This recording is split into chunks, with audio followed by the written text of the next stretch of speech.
Alors, on va étudier aujourd'hui Parashat Vaïtranan, un sujet très important.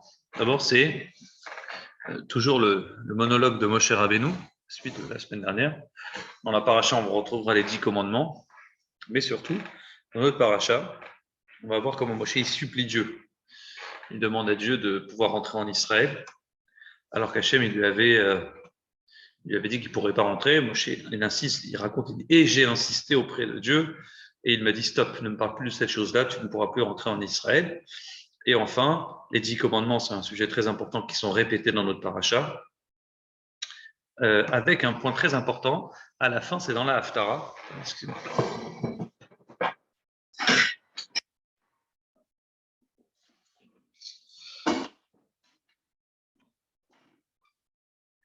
Un sujet très important dans la Haftara, c'est une période qu'on appelle 7 Haftarot, qu'on va dire jusqu'à Rosh Hashanah. La Haftara, il y en a 7 différentes, et on va commencer ce Shabbat, la première Haftara qui s'appelle Nachamu. Nachamu, Nachamu, Ami.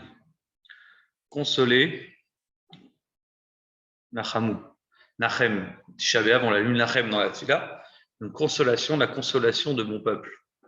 Donc, consoler, consoler mon peuple, 2 fois. Et pendant 7 haftarot différentes, jusqu'à Rosh Hashanah, on va consoler les béné Israël. Et on va les consoler de quoi, d'après toi? De Tisha B'Av. Comme Tisha B'Av est passé par là, la destruction du temple a eu lieu. Nous avons perdu le premier et le deuxième temple à Tisha B'Av. Le premier Shabbat qui suit Tisha B'Av jusqu'à Rosh Hashanah, les 7 prochains, chaque semaine, on va lire une haftara différente qui parle de la consolation des prophètes pour les béné Israël pour avoir perdu donc, les temples. Donc on pourrait dire Nachamu, Nachamu, a mis 2 fois mon peuple sera consolé pour les 2 temples. Et donc voilà cette période-là, on appelle ça Shiva de Nechemata, les 7 haftarot qui parlent pendant 7 semaines de consolation. Et pourtant, à chaque fois, la consolation se fait en double. Uri, Uri. Il a repris le Uri, Uri, tu sais, dans le Lechadodi. Itoreri, Itoreri. Réveil, réveil. Sos, Assis. À chaque haftara, c'est répété en double. Anochi, Anochi, moi, moi. Je. Et enfin, Nachamu, Nachamu. Consoler, consoler. Mon peuple sera consolé. Pourquoi à chaque fois c'est doublé? Pourquoi à chaque fois on parle de ça en double? Pardon? Alors, ça, c'est la réponse que je t'ai donnée au début. Mais c'est vrai que techniquement, elle n'est pas valable, cette réponse. Parce que à l'époque où la Haftara a été dite, il n'y a que le premier temple. Les prophètes ont récité ce qui est rapporté dans la Haftara au nom de la Bible. Ça a été dit à l'époque du premier temple, à la destruction du premier temple. Le deuxième temple n'existait même pas encore. Malgré tout, donc les commentateurs s'interrogent, entre autres le Midrash, et il dit c'est très simple. On voit qu'à chaque fois, les béné Israël ont été tapés en double. Regarde bien, quand on a lu ce qu'on appelle Echa, la Megillat Echa, quand on a lu la Tisha B'Av, les textes qui parlent de destruction, on nous raconte toujours en double. Shever, Shever, Bachot, Ifke, pleurer, tu pleureras. Eni, Eni, Yordamaïm, mes yeux ont fait couler de l'eau, genre j'ai beaucoup pleuré. Chet, Rata, Yerushalayim, la faute, Jérusalem a fauté. À chaque fois, c'est écrit 2 fois, on a fauté doublement. Alors, dit le Midrash, comme on a fauté doublement, on a fait 2 en double les erreurs à chaque fois. Après, on verra c'est quoi ces 2 sortes de fautes qu'on a fait. Alors, comme on a reçu double coup, on a reçu une bonne dose de coup, alors automatiquement, la consolation, elle doit se faire en double. Nachamu, Nachamu. La première faute qu'on a faite, comment expliquer cette notion de faute? La première erreur, c'est pas juste qu'on a abandonné Dieu. Ça, c'est une faute. Mais le fait qu'on a abandonné Dieu pour des bêtises, c'est une deuxième faute. Lâcher Hachem, c'est une chose. Mais t'aurais dit je lâche Dieu pour quelque chose d'important. D'accord, on aurait pu mettre en concurrence. C'est une erreur, mais c'est une erreur compréhensible. Or là, il dit Lâcher Dieu, pourquoi? Pour de l'argent. Ça, c'est une double faute. Première explication. Donc, ce n'est pas juste abandonner Hachem, mais c'est abandonner Hachem pour des bêtises. Donc, deuxième explication, même si les Juifs, on voit qu'ils ont fait des milliers d'avérotes en vérité. Ils n'ont pas fait qu'une avéra, tu comprends bien.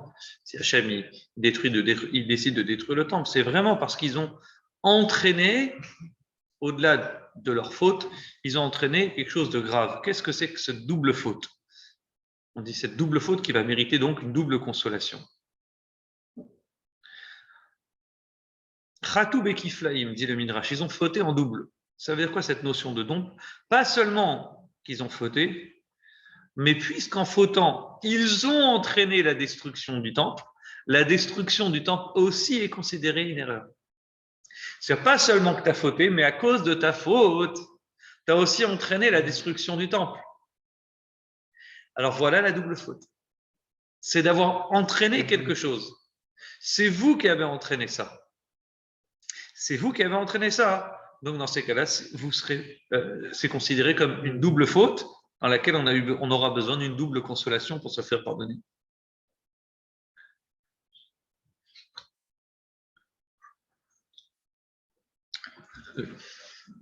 Les béné Israël, ils ont comme mission sur terre, pas seulement d'éclairer pour eux, d'être une lumière pour les nations. C'est-à-dire en fonction du comportement des béné Israël, on peut savoir, il faut savoir qu'on est vraiment là pour être utilisé comme exemple pour les nations du monde. Les goïms regardent le comportement des béné Israël pour savoir dans quelle direction se diriger. Kimitzion Tetse Torah, de Tzion, donc de Jérusalem sortira la Torah, et on voit que cette Torah que nous avons, elle a été traduite, d'ailleurs, notre paracha elle nous raconte, en 70 langues. Les goïms profiteront de cette Torah. La Torah des Béné Israël, c'est une Torah pour nous, parce qu'on a 613 mitzvot, mais au-delà de ça, on a pour objectif d'éclairer le monde et d'apprendre au monde et d'aider les gens à moins voler, à moins tricher, à moins mentir, à mieux se comporter, à mieux respecter leurs parents. Le devoir d'un juif, c'est pas d'être une lumière pour lui, mais d'être une lumière aussi pour les autres, donc pour les nations du monde. Donc en réalité, la faute des Béné Israël, elle a été double. Pas seulement qu'ils n'ont pas respecté leurs propres règles et qu'ils ont bien sûr fauté, mais en plus, à travers la faute des Béné Israël, du fait que c'est une image pour le monde, les Béné Israël, ils tendent, quand ils se dirigent vers un endroit qui est mauvais, lorsqu'ils se comportent d'une mauvaise manière, ils entraînent indirectement le monde aussi à les suivre. Quand un juif il commence à voler, et les goïms le savent, bon, ils vont dire si les juifs ils veulent, alors moi aussi. Ouais, les juifs, c'est un modèle. Si les juifs ils le font, ils s'autorisent à le faire, c'est sûr qu'on peut le faire. Les plus grandes bêtises des Bnei Israël ont entraîné indirectement que les goïms aussi nous suivent malheureusement dans la bêtise. Et à contrario, quand un juif il se comporte bien, il est un exemple et une image, et on sait qu'il va entraîner les Bnei Israël, les goïms à mieux se comporter. Et ce que je viens de vous dire, c'est très bien illustré par une histoire dans le Midrash. Il raconte qu'un jour, Rabbi Shimon ben Shatar, il avait acheté un âne à un arabe, un caravanier du désert. Il lui a acheté un âne pour voyager. Et pendant qu'il marchait avec ses élèves ont trouvé que l'âne, il avait un petit collier comme ça, bizarre. Et derrière ce petit collier, en dessous les poils comme ça d'âne, il y avait une pierre précieuse qui était attachée. Ses élèves lui ont dit, maître, Birkat Hashem ita Ashir, c'est la bénédiction d'Hachem qui t'a enrichi, qui enrichit, le verset il dit. Donc c'est la bénédiction de Dieu qui enrichit. Donc voilà, toi, en tant que grand sadique, tu as mérité comme ça en achetant un âne à 2 francs 50, tu as réussi à t'enrichir facilement. Rabbi Shimon ben Shatar, il leur répond, je cite, un âne, j'ai acheté. Une pierre précieuse, je n'avais pas prévu d'acheter. Donc ils sont repartis chez l'arabe, ils lui ont rendu la pierre précieuse. Quand l'arabe il a entendu ça, le Ishmaéli il a entendu ça, dit le Midrash, il a dit Baruch Hashem Eloké, béni soit Dieu, Baruch Hashem Eloké Shimon ben Shatar, béni soit le Dieu de Shimon ben Shatar. C'est pas seulement qu'un juif, il donne une bonne exemple, et grâce à ça, il amène, il tend les gens à bien se diriger. Un juif qui fait attention à ne pas frauder, n'est-ce pas? Aussi, quand il a fraudé, On lui a pas poinçonné son ticket, t'as trouvé une époque où on poinçonnait les, tu sais, où la poinçonneuse n'a pas marché. Un bon juif, il doit prendre son ticket, il le déchire. Après être sorti du métro, il dit, c'est pas grave, je peux pas réutiliser ce ticket parce que j'ai déjà voyagé. Donc ça, c'est la double faute. On ne dit pas seulement que Israël a fauté, mais ils ont entraîné. Est-ce que par leur mauvais comportement, les nations du monde aussi ont été dirigées dans une mauvaise direction et ils ont entraîné les goïms à fauter. Et ça, c'est chet chata, la faute qu'a fauté Israël, et c'est pourquoi on a besoin d'une double consolation. Partons maintenant sur le sujet. Ça va? Parlons maintenant du sujet très important qui est la consolation. Ça, c'était vraiment en introduction du cours avant de rentrer dans le vif du sujet. Alors, si vous avez des questions, messieurs, sur Zoom ou ailleurs, n'hésitez surtout pas à vous arrêter en intervenant. C'est vrai que c'est plus agréable qu'un monologue. On est sur le sujet ici de la consolation. Pourquoi, disais-je? Parce que c'est la Haftarah de cette semaine. On parle de Nachamu Ami. On est consolé de la destruction du temple et on s'interrogeait pourquoi est-il écrit une double consolation. À chaque fois, le verbe consoler, à chaque fois, il est écrit en double.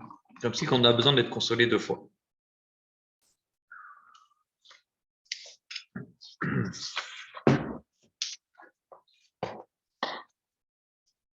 Qui doit-on consoler? Nachamu Ami. Mon peuple a besoin d'être consolé et consolé. Qui doit être consolé à part les bénis d'Israël? Dieu. Dieu aussi, il a besoin d'être consolé. Pourquoi? Parce que c'est sa maison qui a brûlé. C'est pas que la nôtre. Donc nous, on a besoin d'être consolés, mais Dieu aussi a besoin d'être consolé. On l'a forcé à détruire sa maison. Sa maison a brûlé à cause de nous. Donc sous-entendu ici, Nachamu, le dit le Midrash, Dieu aussi doit être consolé. Et donc, de cette consolation, on doit, donc, pas seulement nous personnellement le consoler, mais Dieu aussi. La Gemara Makot raconte la chose suivante. Écoutez bien cette histoire archi connue. Mais c'est vraiment la conclusion de cette histoire qui m'intéresse. Rabban Gamliel, Rabbi Elazar ben Azaria, Rabbi Yoshua, Rabbi Akiva étaient en chemin après la destruction du temple et ils entendaient du bruit comme ça des Romains qui étaient là en train de l'armée romaine en train de marcher et faire du bruit. N'est-ce pas? Et là, ils ont commencé tous les trois à pleurer. Rabbi Akiva se réjouissait. Il rigolait. Il nous dit, Akiva, pourquoi tu rigoles? Il dit, pourquoi je suis joyeux? Pourquoi je rigole? Et vous, pourquoi pleurez-vous? Leur demande Rabbi Akiva à ses 3 collègues. Alors il dit, c'est très simple. Ces gens-là qui sont venus, ces idolâtres qui se prosternent à des divinités, qui font des encens à des avodazara, eux, ils sont tranquilles, ils sont bien, ils sont en force. Et nous, notre maison a été détruite, elle a été brûlée. Est-ce qu'on ne va pas pleurer? Alors il leur dit, mais c'est justement pour ça, leur dit Rabbi Akiva, c'est justement pour ça que je suis joyeux. Si déjà ceux qui transgressent la volonté de Dieu, Hachem il sait être bon avec eux, alors à plus forte raison pour nous qui faisons la volonté d'Hachem, alors nous aussi, un jour on sera récompensés. Bon, on peut dire réponse bateau. La même histoire, la Gemara continue, elle se refait. Un jour encore, une autre fois, ils étaient ensemble, tous les 4. Rappelez-vous, c'est qui les 4, pour ceux qui ont une bonne mémoire? Gamliel, Elazar ben Azaria, Yehoshua et Rabbi Akiva. Les 4 ensemble, ils sont encore en train de... Les 4 ensemble, ils sont à nouveau en train de marcher vers Jérusalem. Lorsque, dit la Gemara, arrive vers Haratzofim, alors les 3 commencent à déchirer leurs vêtements. Haratzofim, c'est où il y avait le temple, le mont du temple. Ils s'approchent donc à côté du mont du temple. Alors, à ce moment-là, il va se passer quelque chose de terrible. Il commence à voir un choual, raconte la Gemara, cette histoire archi connue. Il voit un renard qui sort du Saint des Saints. Le temple est détruit, des ruines dans l'endroit où il y avait le Saint des Saints. Il commence à voir un renard qui sort. Et les 3 à nouveau se mettent à pleurer. Rabbi Akiva, qu'est-ce qu'il fait? Il rigole, il est joyeux. Et puis les sages lui disent, mais pourquoi rigoles-tu? Pourquoi es-tu joyeux? Il leur répond, et vous, pourquoi pleurez-vous? Ils disent, comment c'est possible? L'endroit où il y avait écrit dans la Bible, dans la Torah, que n'importe qui s'approche de cet endroit, il meurt, il est coupable de mort. Ce renard-là qui vient, qui marche comme ça, tranquille, un animal qui vient et il va, et nous, on ne va pas pleurer. Alors Rabbi Akiva leur répond, c'est justement pour ça que je suis joyeux. Il leur dit, voici deux prophéties. Alors, elle est un peu longue, la Gemara, je vais la résumer. Voici deux prophéties. Une qui annonce la destruction du temple, qui annonce que, bien sûr, Sion sera labourée, déracinée, que les Romains vont la détruire. Et il y a un autre verset dans Zecharia qui dit qu'un jour viendra où il y aura des Ékénim, des Ékénotes, il y aura des vieux, des sages, il y aura des jeunes, des enfants, il y aura une vie entière dans les ruines de Jérusalem. Jérusalem sera reconstruit vivant. Donc il dit jusqu'à que cette première prophétie de Houri se réalise, on doutait, on se disait est-ce qu'elle va se réaliser, est-ce que vraiment un jour Jérusalem sera détruite, c'était impensable. Parce que la petite demain t'annonce que New York sera détruit. Rasé complètement. Par les films, tu peux pas imaginer une chose pareille. Et pourtant, on dit si maintenant la première prophétie s'est réalisée, parce qu'elle a aussi la prophétie de Zecharia qui annonce qu'un jour la vie reviendra, alors cette prophétie se réalisera.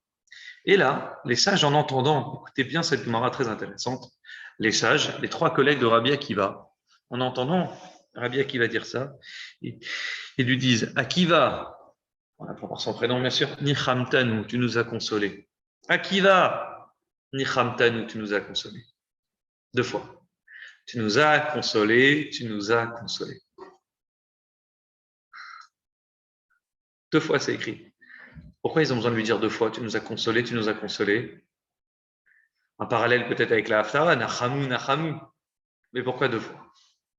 Qu'est-ce qui se cache derrière ce double langage de consolation? Maharsha, donc si vous avez bien suivi la Gemara, Maharsha, c'est un commentateur de la Gemara, il dit c'est très simple. La première fois, Akiva, il les a consolés. Mais ils n'ont pas dit tu nous as consolés. Rappelez-vous, la première partie de l'histoire, c'est quoi? Ils avaient vu quoi? Ils avaient entendu l'armée romaine passer, qui faisait du bruit. Et Akiva leur a dit, bon, si les voyous ils font des choses et ils se sont récompensés, nous aussi, on sera un jour récompensés. Mais là, Akiva, il n'a pas réussi à les consoler. Il les a consolés classiques, mais ils n'ont pas accepté cette consolation. Donc la deuxième fois, Rabbi Akiva, quand il leur parle, là, ça les a touchés. Et ça les a tellement touchés, dit Marcha, que là, il dit, tu nous as consolés pas seulement cette fois-ci, mais même la première fois, rétroactivement, tu nous as aussi consolés. On a mieux compris ce que tu voulais nous dire la première fois. Vous comprenez comment il répond, Marcha? Je vais vous raconter une deuxième histoire, un peu plus triste. Malgré tout, on veut comprendre cette notion de consolation. Comme si Rabbi Akiva, la première fois, il a essayé de les consoler d'une manière classique, ça n'a pas fonctionné. Mais la seconde fois, quand il essaie de les consoler, là, ça marche vraiment.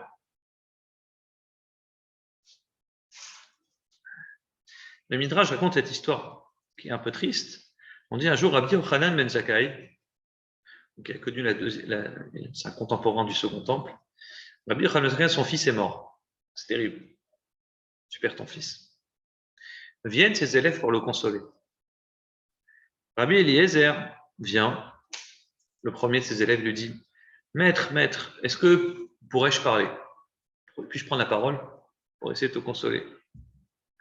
Alors il dit Vas-y, parle. Rabbi Yochanan il est assis, endeuillé. Il dit Vas-y, parle. Qu'est-ce qu'il répond? Il dit Tu sais, maître, Adam Arishon aussi, il avait un fils et il est mort. Tu connais l'histoire de Caïn qui a tué Abel. Et il a accepté la consolation. Voilà, il a perdu un fils. Et Adam Arishon, il a réussi à se consoler. Genre sous-entendu, toi aussi, maître, tu peux te consoler.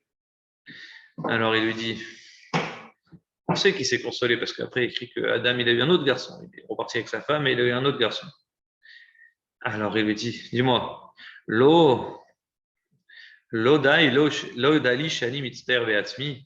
ça ne te suffit pas déjà que moi je suis triste pour moi et que tu me rajoutes les tristesses des autres? Je suis en galère, je suis pas bien, tu essaies de me consoler en me racontant que Adam Arishon il a perdu son fils. Alors, la vérité, cette histoire, elle est très intéressante. Si vous êtes malin, vous allez comprendre les subtilités un peu de chacun qui va venir consoler. Chacun vient avec quelque chose de différent. Le deuxième élève, c'est Rabbi Yoshua, à nouveau, il vient. Maître, puis-je parler pour te consoler? Il dit oui. Et Yov, il avait des enfants. Et Yov, vous vous rappelez l'histoire de Yov, je vous l'ai raconté. Et tous ses enfants, ils sont morts en une seule journée. Et il a été consolé, il s'est consolé, il a accepté la consolation. Toi aussi, maître, tu peux recevoir la consolation? Il lui dit Dis-moi, ça ne te suffit pas que je suis en galère pour que je mène les galères des autres? Moi, je suis triste pour un enfant. Toi, tu me dis que les autres, Bon, pour les pros, vous saurez que la différence entre les deux consolations, c'est qu'il y en a un, le premier, il s'est juste contenté de dire Adam Rishon, il a perdu un enfant. Donc, alors l'autre, il comprend le message, il lui dit ne m'amène pas les galères des autres, ceux qui ont des problèmes comme moi. Alors le deuxième, il est plus malin, le deuxième, il dit mais j'ai une autre histoire dans la Bible qui raconte qu'il y en a plus qu'un qui est mort. Il n'a pas un enfant, il a perdu tous ses enfants à Yov. Et il a su se consoler. Sous-entendu, toi aussi, console-toi. Et il dit, encore une fois, tu vas me ramener les histoires des autres et les galères des problèmes des autres. Viens le troisième. Le troisième, c'est Rabbi Yossi. Maître, puis-je parler? Parle. Et Aaron. Aaron, il avait deux garçons. Nadav et Avihu. Rappelez cette histoire. Et ils sont morts tous les deux le même jour. Et Aaron, il a accepté. Vaïdom, Aaron, il s'est tué. Et cette notion de silence a été justement une certaine manière de se consoler. Il a accepté le décret divin.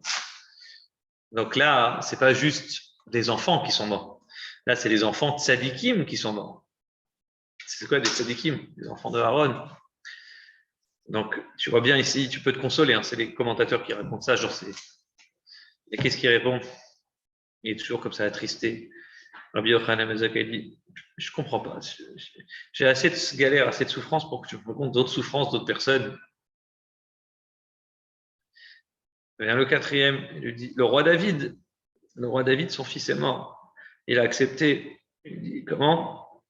Ça suffit pas. Tu me racontes dans les problèmes du roi David, j'ai assez de souffrances tout seul. Vient le dernier. Le dernier, c'est Elazar ben Azaria. Il lui dit, maître, écoute bien. Je peux te raconter un exemple, une parabole. Il dit, à quoi ton cas ressemble, toi qui as perdu ton fils? Il dit, ça ressemble à celui à qui on a confié un objet sacré. Le roi vient, il lui dit, je t'en prie. Le roi vient, il te dit à toi, redis, tu peux me garder cet objet sacré, garde-le-moi, c'est une pierre précieuse. T'es pas en panique, c'est tellement sacré cet objet. Chaque jour, tu trembles, ouais. Tu as 10 000 euros dans la voiture, tu as peur. Ouais. Tu vas faire, tu vérifies 15 fois, etc. Le roi, il vient et te laisse une pierre précieuse, il te garde-la moi, c'est très très important. Tu es en panique. Bon, tu la gardes. Chaque jour, le type, il a la trouille. Donc l'élève, il répond au maître. Il dit, maître, chaque jour, le type qui a reçu cet objet sacré du roi, chaque jour, il pleure et il demande, oh, c'est quand que le roi viendra récupérer son gage, son bien confié. Il lui dit, maître, tu es exactement dans le même cas. Tu as eu un fils qui a été confié par Dieu.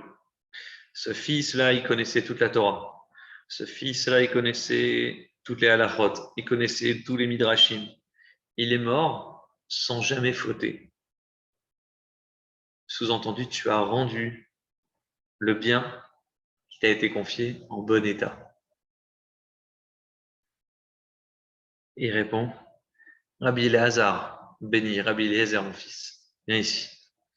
Nichamtani, tu m'as consolé. Kederer shebnei Adam menachamin, comme les hommes, les gens bien, savent consoler. Toi, tu m'as consolé. Tu m'as consolé mieux qu'une simple consolation. Tu m'as consolé, Nichamtani, virgule, tu m'as consolé comme les gens, sous-entendu Bnei Adam, les gens bien, ont l'habitude de me consoler. Ça, c'est une consolation, une double consolation. Les autres, ils n'ont pas su me consoler. Toi, oui. Qu'est-ce qui se cache dans cette consolation, dans cette double consolation qu'il n'y a pas chez les autres?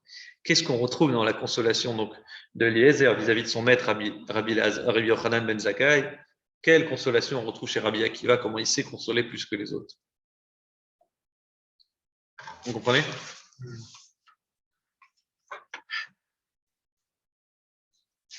Le type, sa maison, elle brûle, oui.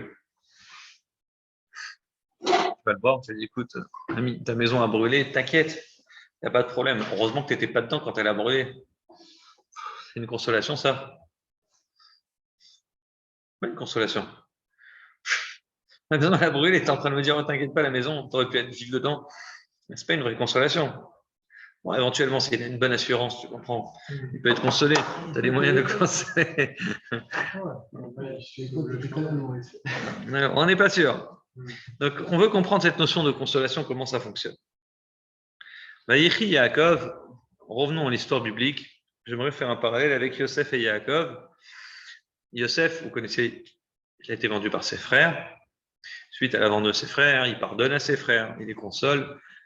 Quand Yaakov meurt, pour vous montrer, imaginez-vous, tu as été vendu par tes frères, tu es resté, il faut bien comprendre, hein, tu es resté 12 ans de prison. Tu as fait 12 ans, tu étais serré dans une prison à cause de tes frères. Pour rien, pratiquement rien fait. Donc la question c'est, est-ce que Yosef, il leur en voulait ou pas? Et on dit un des grands exemples qu'on connaît, vraiment un exemple très très fort, c'est vraiment celui qui pardonne, c'est Yosef. Et on raconte que donc Yosef, il a pardonné ses frères, mais suite à la mort de Yaakov, quand Yaakov meurt, donc, après les 17 années où il était en Égypte, les frères commencent à se demander, est-ce que Yosef, maintenant que papa il est mort, il ne va pas nous renvouloir, il ne va pas nous faire du mal? Est-ce qu'il ne va pas se venger? Ok, il nous a dit qu'il nous pardonne. Pendant 17 ans, on était pépère. Mais est-ce que maintenant que papa il est mort, est-ce que maintenant sa rage pourrait éventuellement revenir? Alors ils envoient des messagers, chez Bila, chez les enfants de Bila, chez Bila. Bila, c'était la belle-mère de Yosef qu'il a éduqué. Sa mère, elle est morte, il était jeune. Donc c'est Bila qui l'a élevé, qui l'a éduqué, la servante. À la fin de cette histoire, on voit que Yosef, il rappelle ses frères, il fait répondre la chose suivante à ses frères. Rachaftem alaïra. Effectivement, vous avez pensé me faire du mal. Elohim, Rachav aletova. Le verset dit Dieu, il a pensé ça positivement.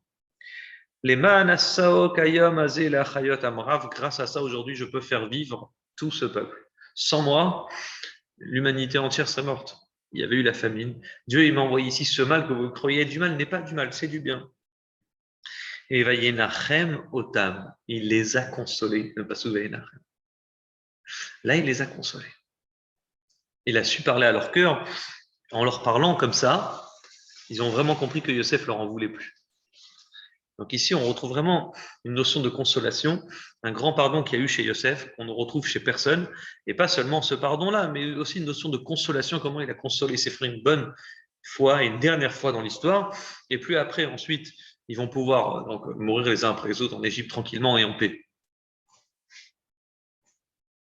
Il y a un parallèle qui existe. Alors là, je pourrais passer peut-être genre une demi-heure à vous citer ce midrash, que toutes les galères et les souffrances que Yosef a connues, on retrouve les mêmes mots, les mêmes verbes, les mêmes phrases concernant Sion. Sion, c'est Jérusalem et la destruction du temple.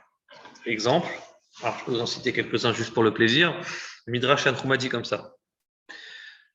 Israël a avec Yosef. Israël aimait Yosef. Chez Sion, à Jérusalem, le Beth Amidash, Oev Hashem, Sha'arei Sion. Dieu aime Sion. Chez Yosef, il y a écrit ils l'ont détesté. Vaïsneu Oto. À Sion, il y a écrit Alken Sedatia, les gens l'ont détesté. Chez Yosef, il y a écrit Veina Anachtum Me'almim Alumim, nous formions des gerbes. Nosé Alumotav. Le mot Alumot, gerbe apparaît aussi à Sion. Chez Yosef, il y a écrit est-ce que tu vas régner pour nous, Sion? Il y a écrit que Dieu régnait par Sion. Chez Yosef, il y a écrit il faisait des rêves. Il y a écrit Sion Ainu Kecholmim, nous étions comme des rêveurs quand on pense à Sion. Chez Yosef, il y a écrit est-ce que Avonavo, est-ce qu'on viendra ma mère et ton père se prosternent, moi et ta mère se prosterner à toi. Effectivement, de Sion, on voit que les gens venaient se prosterner à lui. Chez Yosef, il y a écrit ses frères l'ont jalousé. À Sion, il y a écrit qui n'est-il et Sion qui n'a que de là. J'ai eu une grande jalousie envers Sion. Chez Yosef, il y a écrit va avoir la paix de tes frères. À Sion, il y a écrit Dir Shuet Shalom. C'était une ville qui cherchait la paix. Chez Yosef, il y a écrit Vaïro Tomerachok, ses frères ont vu au loin. Mais Sion, il y a écrit Zichou Merachok et Hachem. Vous vous souviendrez au loin de Dieu grâce à Sion. Et ainsi de suite. Chez Yosef, il y a écrit on va Kelut, ils ont comploté pour le tuer, pareil pour Sion. Chez Yosef, il y a écrit ils l'ont déshabillé. Chez Sion, il y a écrit ils t'ont dévêti de tes vêtements. Chez Yosef, il y a écrit ils l'ont jeté dans le trou, dans le puits. À Sion, il y a écrit Samtu, Bapor, Chaya, ils m'ont enterré dans Sion, dans le trou vivant. Chez Yosef, il y a écrit quand ils l'ont jeté dans le puits, Babor et Kedbomaïm, le puits était vide sans eau. Chez Sion, il y a écrit Babor et Maïm qui imtit.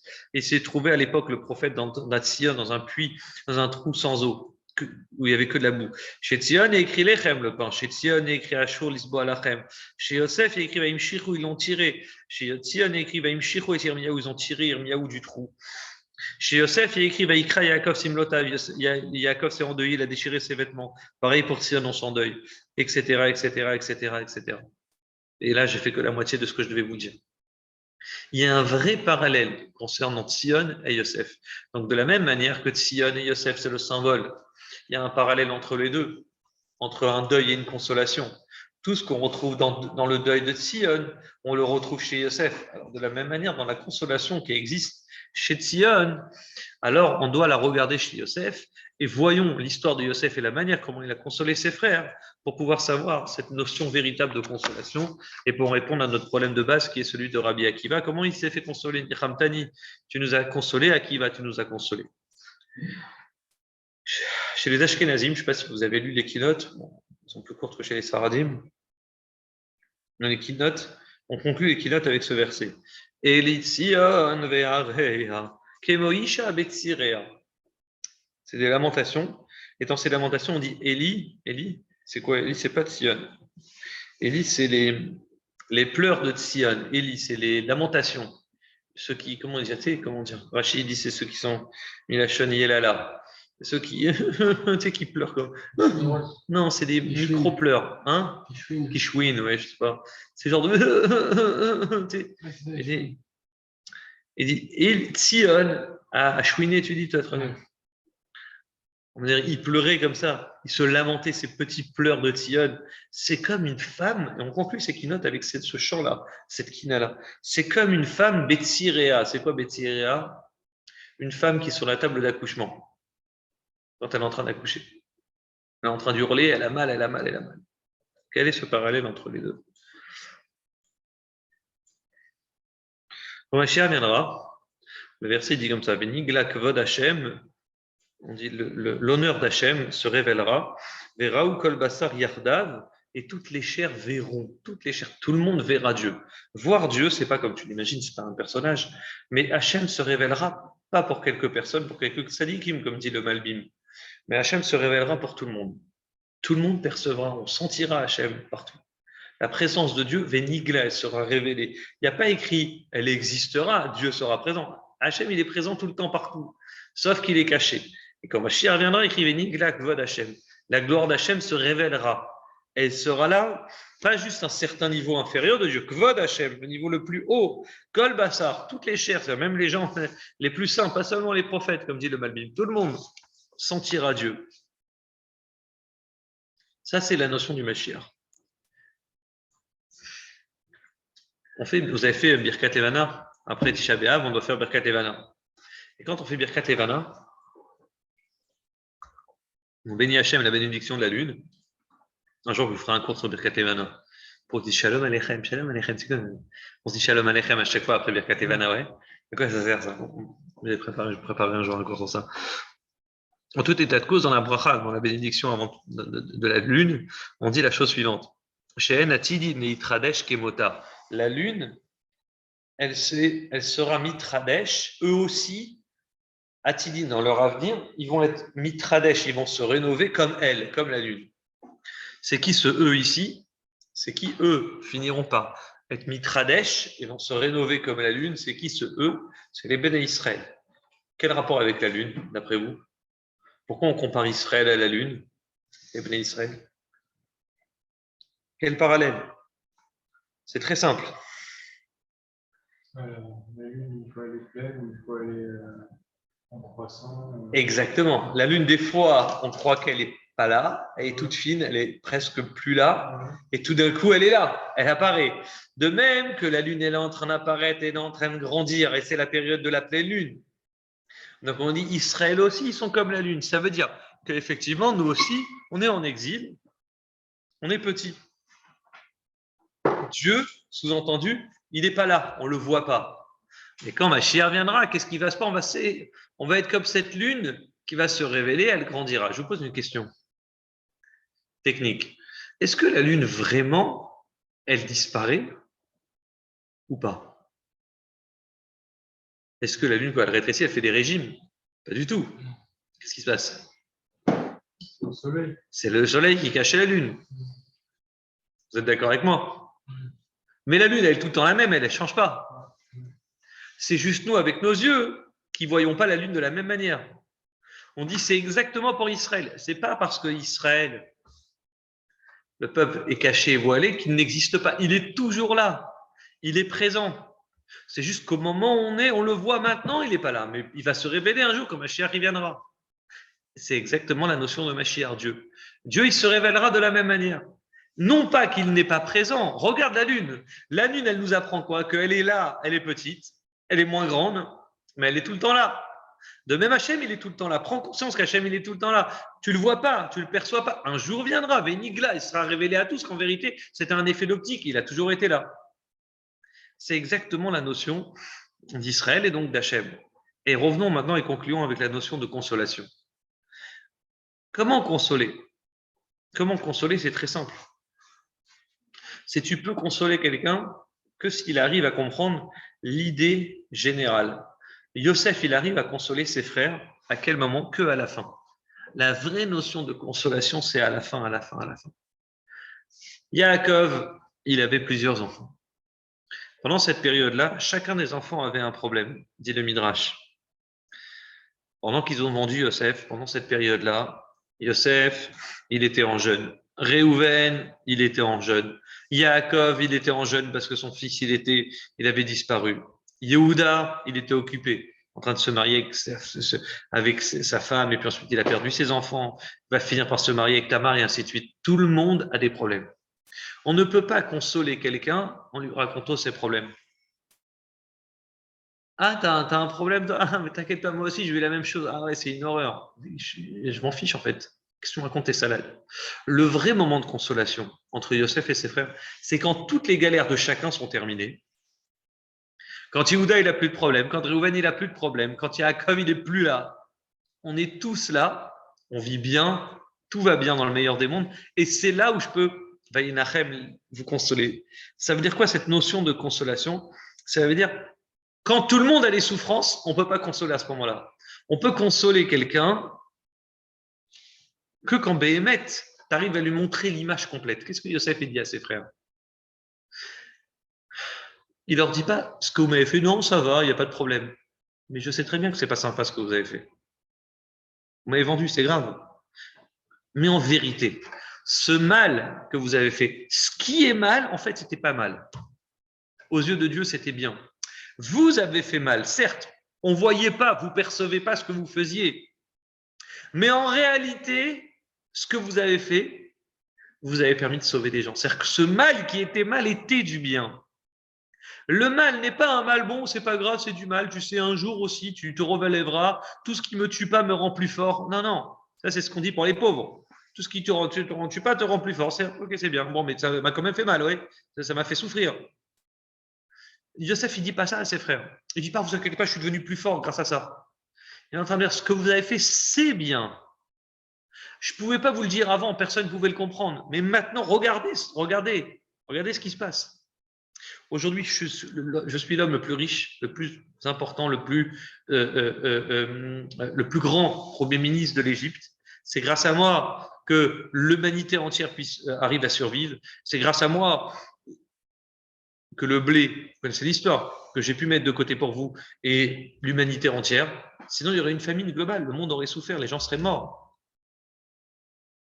Il leur dit, ce que vous avez cru être du mal n'était pas du mal. Dieu a fait ça pour du bien. Ça, c'est la consolation. Nachamu, nachamu, ami. Et donc, revenons à nos sujets essentiels et concluons avec ça. Rabbi Akiva, il leur dit quoi?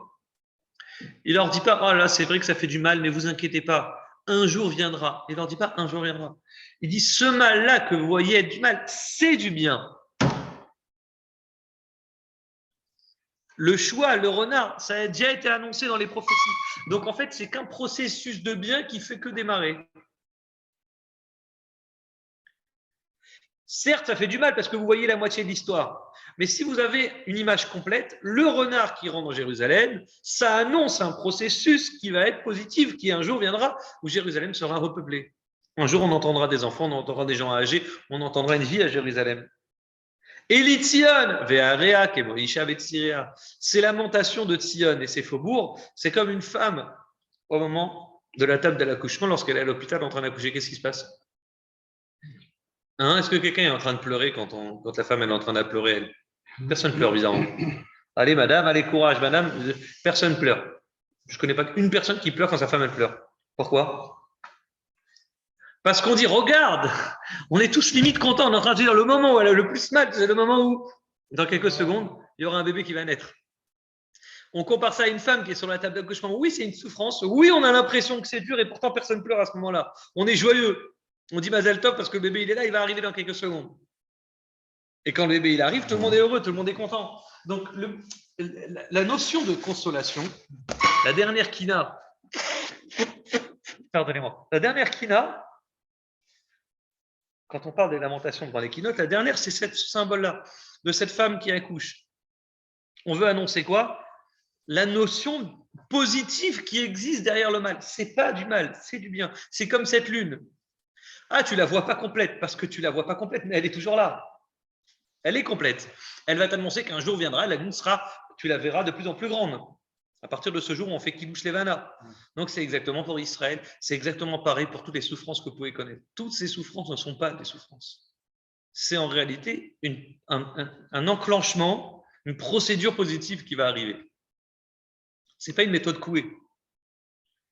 C'est pas une méthode couée. C'est vraiment quelque chose de positif qu'on ne voit pas, mais c'est positif. Comment il lui répond à Yochanan Ben Zakkai qui a perdu son fils? Tout le monde vient en lui racontant les problèmes des autres. Et Bémet, il dit, c'est pas une consolation que moi j'attends. Vous pouvez consoler, chacun peut consoler tout le monde en racontant la misère du monde. Mais c'est pas ça qui va me consoler. Par quoi il est consolé? Par la personne qui dit que ce qui est arrivé, qui est ton fils qui est mort, c'est bien. Ça, c'est bien. Tu dis à quelqu'un, ton fils, il est mort, mais ça, c'est bien. Ça va consoler Rabbi Yochanan Ben Zakkai. C'est un tzaddik. Il lui dit quoi, l'élève? Il dit, ça a été un gage que tu lui as donné. Il faut rendre ce gage, il faut rendre ce bien qui t'a été confié de la bonne manière, quand le roi t'a confié quelque chose.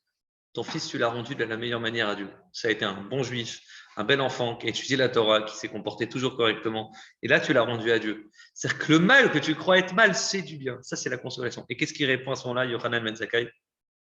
Nihamtani, tu m'as consolé. Tu m'as consolé qui est derrière chez Adam et Nachamin, comme les hommes vraiment sages savent vraiment consoler. Ça, c'est une vraie consolation. Quelqu'un qui aujourd'hui, alors c'est très dur aujourd'hui, c'est que des tzadikim qui arrivent à se consoler comme ça. C'est que les tzadikim qui peuvent consoler quelqu'un en disant une chose pareille. Aujourd'hui, tu vois quelqu'un qui a perdu son fils, tu vas pas dire, t'inquiète pas, c'est du bien. Vous avez compris, je suis pas idiot en vous disant ça. Je vous explique ce qui se passe en vrai. Après, c'est pas ça qu'on va dire nous. Parce que le type, déjà, faut être un tzaddik pour dire une chose pareille. Et celui qui entend, il doit être aussi un tzaddik parce qu'il suffit qu'il prenne mal et ça peut être une catastrophe. Mais qu'est-ce qu'on dit pour nous rappeler ça? Comment on console le type qui a perdu quelqu'un? Amakom, Yenachem etrem. Bon, les Sfaradim disent Minashamaim, Tenu Chamou, toujours Menachem. Dieu, Yenachem etrem, il vous consolera. Le ciel, Tenu Chamou. Pourquoi on parle de Dieu?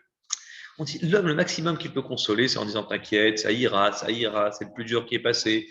T'inquiète pas, tout ce qui te tue pas te rend plus fort. Mais la seule personne qui peut vraiment te consoler et te prouver que ce mal-là est bien en vérité, c'est Dieu. Nous, on n'est pas capable. On n'a pas le schéma complet. On n'a pas l'histoire complète jusqu'à la fin des temps. La seule personne qui est en capacité de consoler comme ça, c'est Dieu. Donc, la seule chose qu'on peut garder, nous, comme phrase pour consoler les gens, c'est Amakom, Yanachem Etrem, Dieu te consolera. Parce que Dieu, il est capable, avec sa vue globale jusqu'à la fin des temps, de te prouver et t'expliquer comment ce qui a l'air en vérité une épreuve et qui a l'air très difficile, ça, c'est une vraie consolation. Nachamu, Nachamu, Ami, ça, c'est le double consolation. Akiva, Nichamtani, tu nous as consolé, Akiva.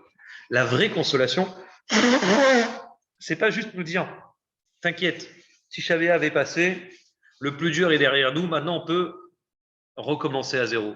Non, on ne recommence pas. La base du Tisha B'Av, la destruction du temple, qui est une destruction et qui est un deuil, en vérité fait partie de la reconstruction. C'est pas juste une destruction et puis maintenant on passe à la reconstruction. La destruction, c'est la phase 1 de la reconstruction. Ça, c'est ce Shabbat qu'on est en train de vivre. La Haftarah qu'on va lire cette semaine, la Chamou, la Chamouami, c'est une vraie consolation. La consolation qui passe après une destruction. Donc, il ne me reste plus qu'à vous conclure avec cette très belle, ce très beau chidouche que je voulais vous partager. Vous dites la chose suivante dans la Gada de Pessah. On fait la bracha sur la matzah, le marron, et puis ensuite on dit quoi? On fait la bracha sur la matzah, n'est-ce pas? Ensuite le marron. vous dites à l'achilat maror, mais quand ensuite vient le korer, le sandwich, on ne fait pas de bracha sur le sandwich, le korer. On prend la matzah et le maror, on les mange ensemble sans faire de bracha. Et on dit, Zecher Amigdash, ça nous rappelle le Bet Amigdash, ainsi faisait Hillel, pardonnez-moi, Hillel prenait le sandwich, hein, le matzah et le maror, il les mangeait ensemble. Il n'y avait que Hillel qui faisait ça, je t'en prie. Qu'est-ce que ça veut Hillel? Pourquoi Hillel, il prenait matzah et maror, ils mangeaient ensemble. Nous aussi, on doit manger ensemble, donc on ne fait pas de maror. Quel rapport? Hillel, il avait une particularité, la Gemara Brachot raconte, c'est que Hillel, il voyait le bien dans chaque chose. Un jour, Hillel était en chemin et il entend des cris dans une ville. Il entend des hurlements. Il dit, je peux vous promettre, chez Enze Betor Beti, que ces cris ne viennent pas de ma maison. C'est hurlement. Il y avait une souffrance, une maison, une galère, quelqu'un qui crie, une femme qui hurle, les enfants, etc. Et il avait dit à ses amis qui étaient à côté, je peux vous promettre que les gens qui crient dans la maison, ce n'est pas des gens de ma famille. Ce n'est pas de chez moi. Pourquoi il est si sûr de lui? Ne désespère jamais de la punition. Sur des galères sur terre, Dieu peut t'envoyer même au grand sadique, il peut t'envoyer des galères à ta femme et tes enfants. Comment tu peux être sûr que ce n'est pas les tiens? Comment il peut dire une chose pareille? Écoute cette conclusion magnifique. C'est celui qui a appris à dire toujours Gamzou et Tova, tout est pour le bien. Gamzou et Tova, tout est pour le bien. Il a éduqué sa femme et ses enfants dans le biberon. Quand il s'est marié avec sa femme, quand il a éduqué ses enfants, Gamzou et Tova, tout vient pour le bien. S'il entend des hurlements, des gens qui s'excitent et qui crient, c'est pas de ma maison. Il se peut que j'ai une galère. Il se peut, dit Hillel. Ça peut très bien être de chez moi, mais ils n'auraient pas hurlé comme ça. Ils auraient accepté leur souffrance. Parce que ce n'est pas une souffrance. C'est bien. Donc, ce n'est pas de ma maison. Alors, qu'est-ce qu'il dit Hillel quand arrive Pessah? Qu'est-ce que le maror, il symbolise? Le maror, il symbolise quoi? L'amertume, la souffrance, l'exil. À l'inverse de la matzah, elle nous rappelle quoi? La délivrance. Quelque chose de bien. Donc, dit Hillel, tout ce que Dieu y fait, c'est pour le bien. Donc, le maror en tant que tel, l'amertume en tant que tel n'existe pas. Qu'est-ce qu'il faisait Hillel? Il prenait le maror, l'amertume, il a mangé avec la matzah. Et oui, c'était Hillel qui prenait maror et matzah ensemble et qui les mangeait. Parce que l'amertume toute seule en tant que telle n'existait pas. Donc, il a mangé avec la matzah. Donc, on comprend pourquoi c'est Hillel qui faisait cette chose-là. Donc, Nachamou, Ami, ce Shabbat va commencer où on va, période de consolation. Et donc, dans cette paracha, on nous apprend qu'est-ce que c'est que vraiment la consolation, voir du bien partout. Ça, c'est Hillel. Alors, un jour viendra un Ménigla, comme dit la Haftarah Kvod Hashem. L'honneur d'Hachem se révélera. Veraou kol basa yardav. Chaque chair, tout le monde pourra voir qui Hachem dit que c'est la parole d'Hachem qui parle. Ce temps-là viendra très prochainement. Le Mashiach qui viendra. Alors, tout le monde verra. On verra le troisième Beth Amikdash construit avec la révélation d'Hachem pour tout le monde. Et donc, ça, c'est vraiment un point très important. En vous souhaitant à tous Shabbat Shalom et Agut Shabbos.